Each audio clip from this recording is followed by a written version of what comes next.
Təsəvvür edin ki, qarşınızda çox nəhəng, bütün qapıları hər kəsə açıq olan və fəaliyyət dairəsi doğrudan da inanılmaz dərəcədə geniş bir sistem var. Siz bu sistemə hər gün, hər ay, hər il daha çox resurs yatırırsınız. Dayanmadan xərcləyirsiniz. Bəli. Tamamilə elədir. Daha çox enerji sərf edirsiniz və ən əsası da daha çox maliyyə ayırırsınız. Yəni, söhbət uzaq bir qalaktikadakı hansısa mücərrəd bir layihədən getmir. Söhbət birbaşa sizin, mənim, hamımızın gələcəyini, rifahını və bütövlükdə cəmiyyətin taleyini müəyyən edən o kritik sahədən, yəni təhsildən gedir. Ən yaralı yerimizdən. Hə, elədir. Bugün biz bu dərin təhlildə dosent İlham Əhmədovun apardığı olduqca kəskin və reallığı çılpaqlığı ilə ortaya qoyan araşdırmasına əsaslanacağıq və qarşımızda duran ən ağır suallardan biri ilə üzləşəcəyik. Niyə böyük büdcə avtomatik olaraq böyük nəticə vermədi? Çox fundamental bir sualdır. Bəli. Niyə son 15 ildə təhsilə ayrılan və düz 5 dəfə artan o nəhəng xərclər daha ağıllı, daha bacarıqlı, yəni gələcəyə daha hazır bir nəsil yetişdirmədi? Bəli, bu sadəcə ritorik bir sual deyil. Bu, bugün masaya yatırmalı olduğumuz bəlkə də ən ağırlı paradoksdur. Təhlil bizə çox aydın, lakin bir o qədər də narahat edici bir mənzərə təqdim edir. Gəlin o dediyiniz faktlara bir də baxaq. 15 il ərzində büdcə 5 dəfə artıb. Düz 5 dəfə. Hə, bu o deməkdir ki, yeni tikilən və ya əsaslı təmir olunan yüzlərlə məktəbimiz var. Yenilənən universitet binaları, dayanmadan elan olunan rəqəmsallaşma proqramları, nümayişkarana şəkildə ölkəyə gətirilən xarici təcrübələr var. Pilot layihələri də unutmayaq. Bəli, saysız hesabsız pilot layihələr. Əgər siz sadəcə rəsmi hesabatlara, təqdimatlara və ya, belə deyək, kağız üzərindəki o rəngli qrafiklərə baxsaz, hər şey demək olar ki, qüsursuz görünür. Hər şey parlayır yəni. Elədir, mükəmməl görünür. Amma cəmiyyətin çox böyük bir hissəsində, elə o sıravi vətəndaşlarda da tamamilə əks bir hiss formalaşıb. Çox sərt bir reallıq hissi. İnsanlar gündəlik həyatlarında təhsilin keyfiyyətinin nəinki yüksəldiyini, hətta bir çox kritik məqamlarda daha da gerilədiyini, zəiflədiyini düşünürlər. Yaxşı, gəlin bunu bir qədər aydınlaşdıraq. Biz bir sistemə 5 qat daha çox pul yatırırıq, hər tərəf parlayır, binalar təzələnir, amma qarşılığında cəmiyyət o sistemin məhsulundan, yəni məzunun bilik səviyyəsindən, ümumiyyətlə düşüncə tərzindən narazıdır. Çox narazıdır özü də. Deməli, tənlikdə nəsə çox ciddi şəkildə qırılıb axı. Pul hər şeyi həll etmirsə, bəs problem dəqiq haradadır? Əgər biz daha çox xərcləməklə keyfiyyət ala bilmiriksə, demək ki, nəsə yanlış şeyi alırıq. Tam olaraq belədir. Məziyyətin sadəcə büdcənin həcmi ilə bağlı olmaması ən kritik nöqtədir əslində. Problem pulun azlığında yaxud çoxluğunda deyil. Problem idarə etmə fəlsəfəsinin özündəki o fundamental çatışmazlıqlardadır. Təhsili yalnız və yalnız iqtisadi bir layihə kimi görmək ən böyük illüziyadır. Yəni, çox pul xərcləyim, nəticə avtomatik gələcək deyə düşünmək. Bəli, məhz o düşüncə. Təhsildə əsas məsələ heç vaxt resursun sadəcə miqdarı olmayıb. Əsas məsələ o resursun necə, hansı hədəflər üçün idarə edilməsidir. Təhlildə buna çox dəqiq bir ad verilir. İmitasiya idarəçiliyi. İmitasiya idarəçiliyi. Hə, yəni idarə edən mexanizm sistemin daxilindəki real, ölçülə bilən nəticələri deyil, yalnız və yalnız sistemin kənardan necə görünməsinə hesablanıb. Sadəcə təəssürat yaratmaq üçün. Bax, bu söz birləşməsi, bu imitasiya idarəçiliyi mənə sistemdə baş verənləri tam olaraq vizuallaşdırmağa kömək eləyir. Bilirsiniz, bu mənə nəyi xatırladır? Nəyi? Təsəvvür edin ki, bir nəfər gedir və ən bahalı, ən müasir mətbəx avadanlıqlarını alır. Süni intellektlə işləyən ağıllı sobalar, nəhəng sənaye soyuducuları, bəlkə minlərlə dollar dəyərində peşəkar Yaponiya bıçaq dəstləri. Və bütün bu möhtəşəm mətbəxi həyatında heç yumurta qaynatmağı belə bilməyən birinə verir.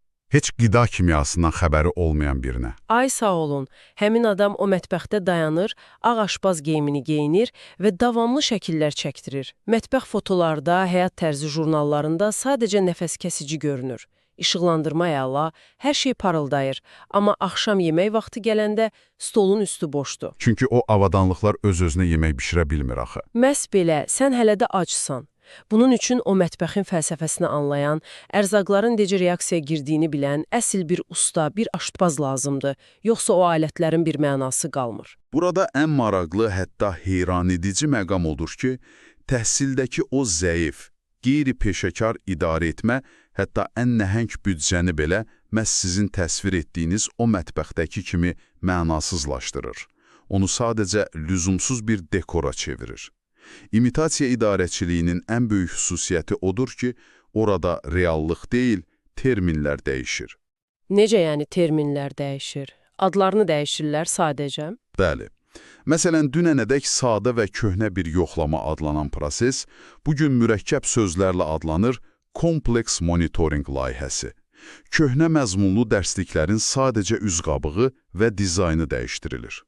Və üzərinə innovativ yanaşma yazırlar yəqin ki. Tamamilə. Yaxud interaktiv tədris etiketi vurulur. İl ərzində statistik rəqəmlər artır, təşkil olunan konfranslar, çəkilən qrafiklər çoxalır. Lakin sistemin o dərin, daxili keyfiyyəti yerindən tərpənmir. Zəif müəllim, elmdən uzaq universitet reallığı qapıların arxasında eyni qalır. Ən təhlükəlisi də odur ki, bu kosmetik göstəricilər uzun müddət ərzində real inkişaf kimi həm cəmiyyətə, həm də dövlətə sırınır. Yəni biz əslində mətbəx avadanlıqlarını silib təmizləməklə özümüzü aldadırıq ki, yemək hazırdır. Bütün bu büdcə artımı aşpazı, yəni müəllimi yetişdirməyə deyil, daha parlaq qazanlar almağa yönəlib. Amma bir dəqiqə. Burada mən, necə deyərlər, şeytanın vəkili kimi çıxış etməliyəm. Çünki bu cür sərt tənqid olanda insanın içində bir müdafiə instinkti yaranır. Təbii, buyurun. İndi bizi dinləyənlərin ağlına çox təbii və bəlkə də haqlı bir sual gələ bilər. Amma öyrənmək üçün isti, müasir, təmiz, rəqəmsal lövhəsi olan otaqlar şərt deyilmi? Məgər uşaqların o tavanı uçmaqda olan külək əsən soyuq bir binada oxumasındansa, müasir məktəbdə oxuması inkişafın təməli deyil, infrastruktur islahatı mütləq başlanğıc nöqtəsi olmalı deyilmi? Ac və üşüyən uşağı riyaziyyat öyrədə bilməzsiniz axı. Sizin verdiyiniz bu sual əslində bütün cəmiyyətin, hətta ən yuxarı səviyyədəki idarəçilərin belə 10 illərdir düşdüyü ən böyük vizual tələlərdən biridir. Təbii ki, heç kim uşaqların soyuq, antisanitar şəraitdə təhsil almasını müdafiə etmir. Əlbəttə, infrastruktur lazımdır. Bəli, baza şərtləridir. Amma burada qızıl qaydanı fərqləndirmək lazımdır. Təhsildə əsas hərəkət verici resurs sistemin ürəyi, bina deyil, insan kapitalıdır. İnfrastruktur isə sadəcə o fəaliyyətin getdiyi fiziki qabığıdır. Əsas olan o qabığın içindəkilərdir yəni. Tam olaraq. Əgər müəlliminizin pedaqoji bazarığı zəifdirsə, həmin o ən müasir, hər divarında smart lövhə olan məktəb də nəticədə zəif təhsil verəcək. Şüşəli, nəhəng kampus inşa etmək orada avtomatik olaraq elmin yaradılacağı anlamına gəlmir axı. Biz inkişafın ölçüsünü tamam səhv metrikalarla ölçdük həmişə. Tikilən binaların kvadrat metrləri ilə məsələn. Bəli, yaxud təmirə xərclənən simentin tonu ilə. Halbuki, müasir dünyada təhsilin əsl göstəricisi tikinti ola bilməz. Əsl meyarlar düşüncə keyfiyyətidir, şagirdin analitik bacarığıdır. Çox sadə bir həqiqət var. Bina sizi intellektual etmir. O binanın içərisindəki insan, o pedaqoq sizi dəyişir. Bax, burası həqiqətən də çox maraqlıdır. Belə çıxır ki, biz sadəcə divarları rəngləyirik, pəncərələri dəyişdiririk, amma içərisinə köhnə təfəkkürə malik idarə etmə sistemini yerləşdirib fərqli nəticə gözləmişik. Bu mümkün deyil axı. Einstein'in o məşhur sözü var idi, yəni eyni şeyi təkrar edib fərqli nəticə gözləmək dəlilikdir. Amma mən burada təhlilin içindəki başqa bir xətti də tuturam əslində.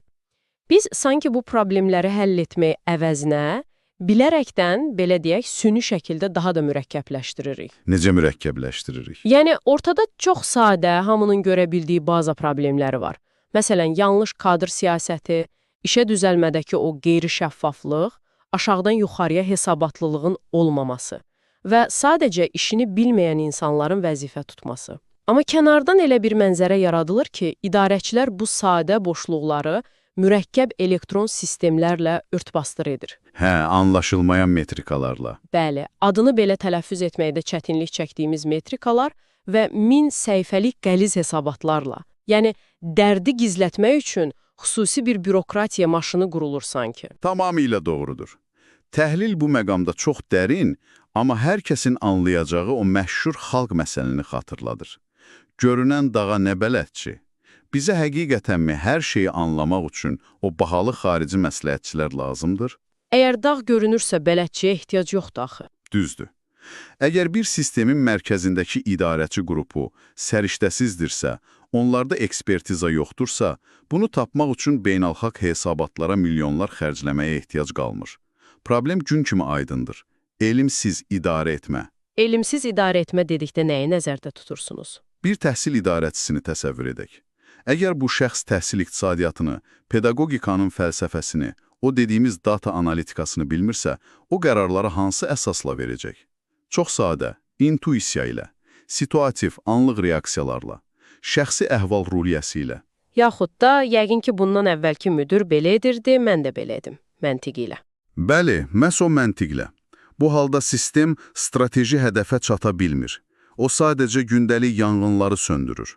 Təkərlər çox böyük səs-küy ilə fırlanır, toz qaldırır, amma maşın 1 millimetrdə olsun irəli getmir. Maşın irəli getmir, çünki sükan arxasında hara gedəcəyini bilən, o xəritəni oxuya bilən biri yoxdur.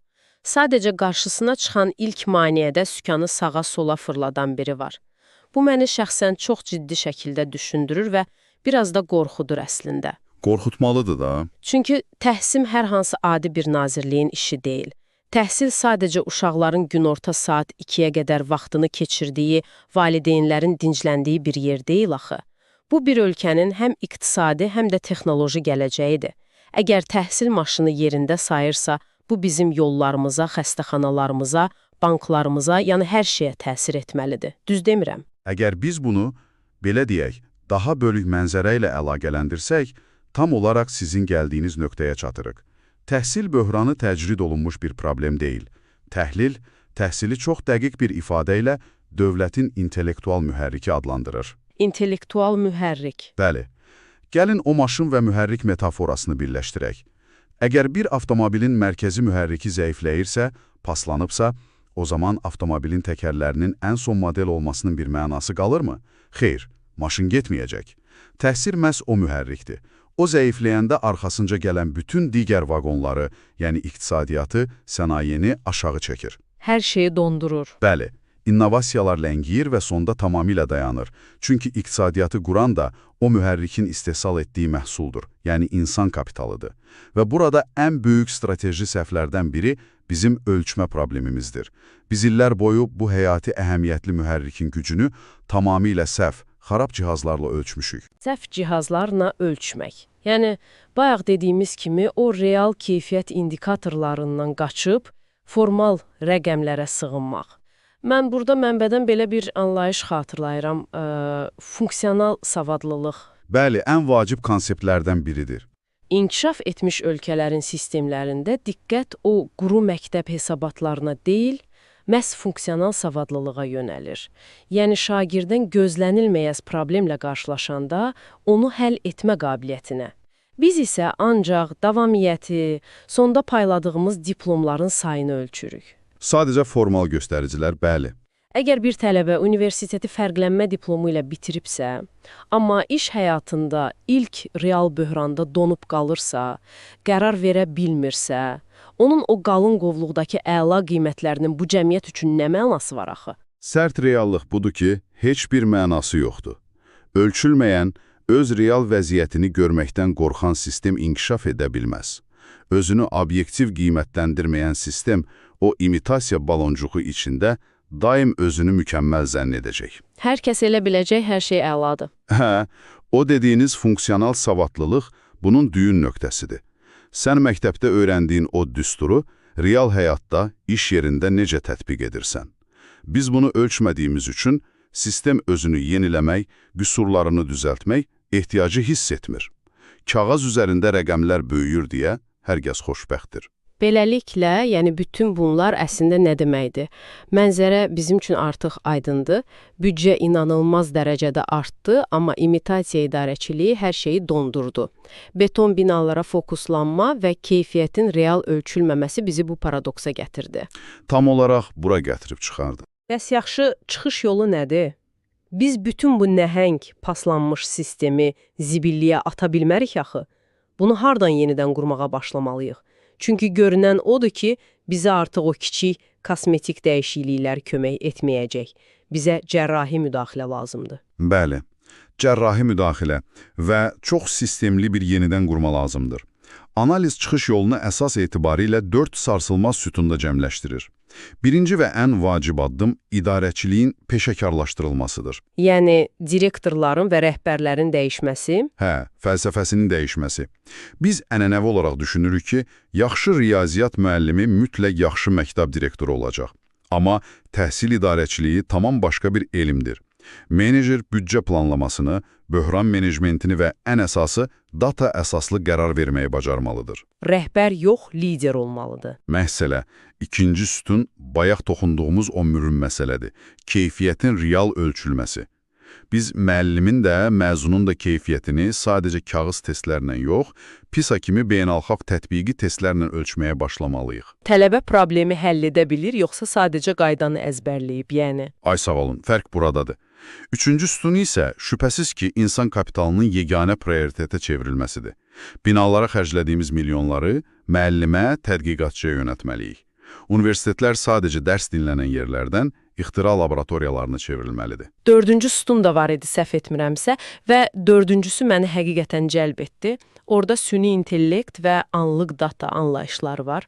Mən başa düşmək istəyirəm, bu texnologiya sadəcə başqa bir dəbli söz deyil ki, süni intellekt məktəbdə nəyi dəyişir əslində? Çox haqlı bir şübhədir bu. Amma AI əsaslı monitorinqə keçid əvvəlki formal yoxlamalardan kökündən fərqlənir. Əvvəllər məktəbə yoxlama gəlirdi, kağızlara baxıb gedirdi.